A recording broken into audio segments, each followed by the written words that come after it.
الصلاة والسلام عليك يا رسول الله. الصلاة والسلام عليك يا نبي الله. الصلاة والسلام عليك يا خير خلق الله. صلى الله عليك وعلى آلك وأصحابك يا شفيعنا يوم الجزاء. أعوذ بالله من الشيطان الرجيم. بسم الله الرحمن الرحيم. أو تقولوا إنما أشرك آباؤنا من قبل وكنا ذرية من بعدهم أفتهلكنا بما فعل المبطلون وكذلك نفصل الآيات ولعلهم يرجعون. پچھلے آیت میں یہ بیان ہوا تھا کہ اللہ تبارک و تعالیٰ نے تمام آدم علیہ السلام کی ذریت کو آپ کے پشت سے نکالا چیٹی کی مانند اور ان سے تین وعدے لیا. عام لوگوں سے اپنے ربوبیت کا وعدہ تو سارے انسانوں نے یہ کہا کہ الست بربکم، ہاں کیوں نہیں تو ہمارا رب ہے. اور سارے انبیاء سے نبی آخر زمان صلی اللہ تعالی علیہ وسلم کا وعدہ اور علماء بنی اسرائیل سے کتاب پر یعنی کتاب توریت، کتاب زبور، کتاب انجیل کے لیے وعدہ لیا کہ اس میں کوئی کمی بیشی نہ کرنا اور جو صحیح بات ہے وہ صحیح بات کی تبلیغ کرنا. تو بہت سے لوگ اپنے وعدے پہ قائم رہے اور بہت سے لوگ آ کر کے دنیا میں اپنے وعدے سے پھر گئے. تو یہ وعدہ اس لیے لیا کہ تاکہ قیامت کے دن کوئی اپنے کفر پہ معذرت نہ پیش کر سکے کہ اللہ ہم تو جانتے نہیں ہیں. ان تقولوا یوم القیامت انا کنا عن ھذا غافلون. یہ وعدہ اس لیے دیا گیا کہ تم یہ نہ کہو قیامت کے دن کہ ہم اس سے غافل تھے، یعنی ہم رب کو پہچانتے نہیں تھے، اللہ تبارک و تعالیٰ کو جانتے نہیں تھے. کوئی یہ نہ کہہ سکے، اس لیے پہلے ہی وعدہ دے دیا. اور ساری روحوں نے، سارے انسانوں نے یہ کہہ دیا کہ ہاں تو میرا رب ہے.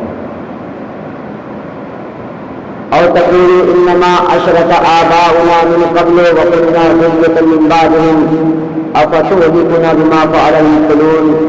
یا تم لوگ یہ کہو کہ ہمارے باپ دادا نے شرک کیا ہم سے پہلے اور ہم تو ان کے بعد ان کی اولاد ہیں.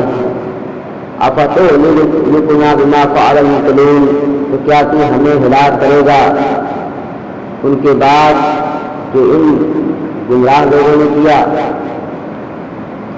وَكَذَلِكَ نُفَصِّلُ الْآيَاتِ لَعَلَّهُمْ يَرْجِعُونَ. اور ایسے ہی ہم آیتوں کی تفسیر بیان کرتے ہیں کہ تم پلٹ آؤ.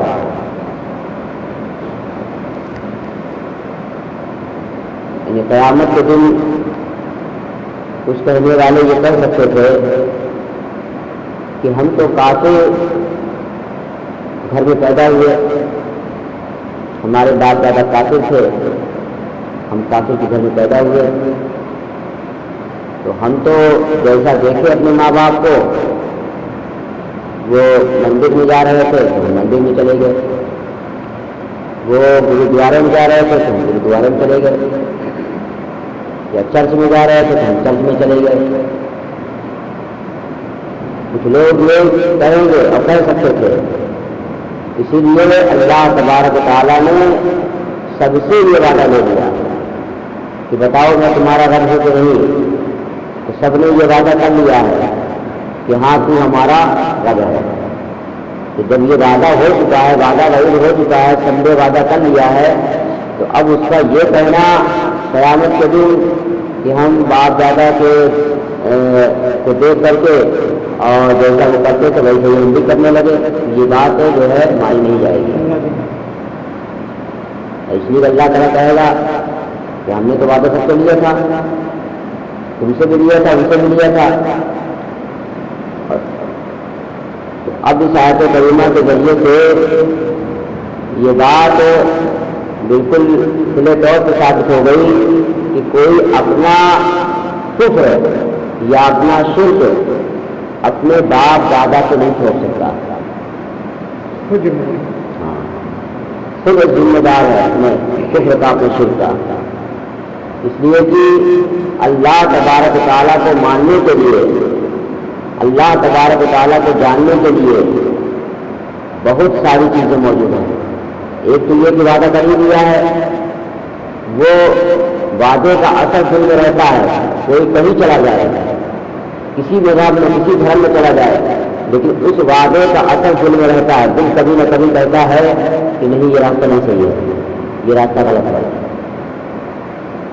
اور آنکھوں سے جو چیز نظر آتی ہے، آسمان، زمین، چاند، سورج، درخت، سبزہ، یہ ساری چیزیں دیکھ کر کے بھی انسان کا دل یہ کہتا ہے کہ جب ایک چھوٹی سی چھوٹی چیز کو ہم لوگ بناتے ہیں تب بنتی ہے، تو اتنا بڑا آسمان کیسے بن گیا، اتنی بڑی زمین کیسے بن گئی، یہ سورج چاند کون نکال رہا ہے، کون ڈبو رہا ہے۔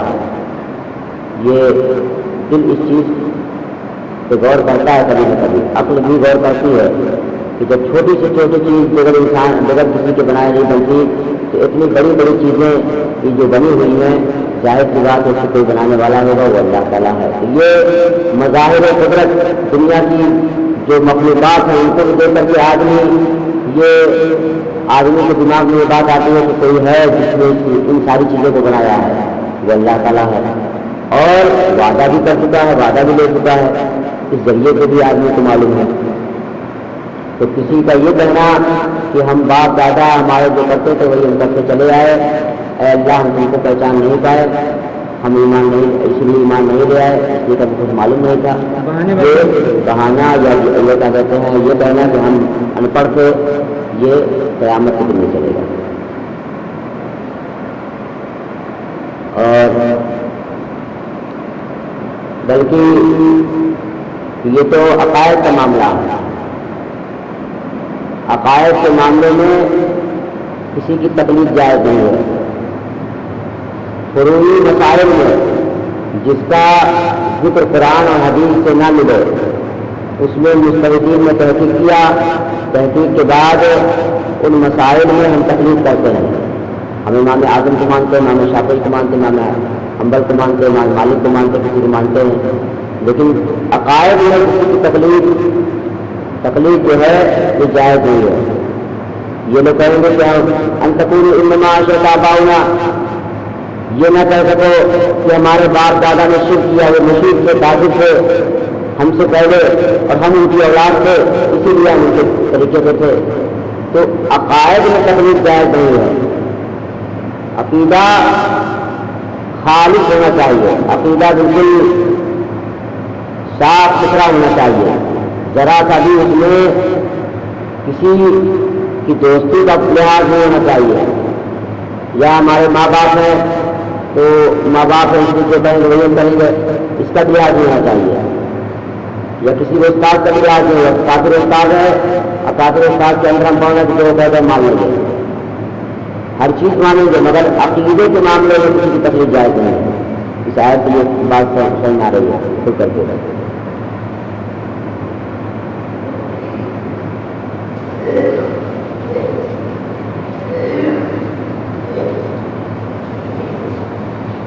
اللهم صل على سيدنا وشفيعنا حبیبنا مولانا محمد وبارک وسلم صلاۃ و سلام علیک یا رسول اللہ یا حبیب اللہ صلی اللہ تعالی علیہ وسلم.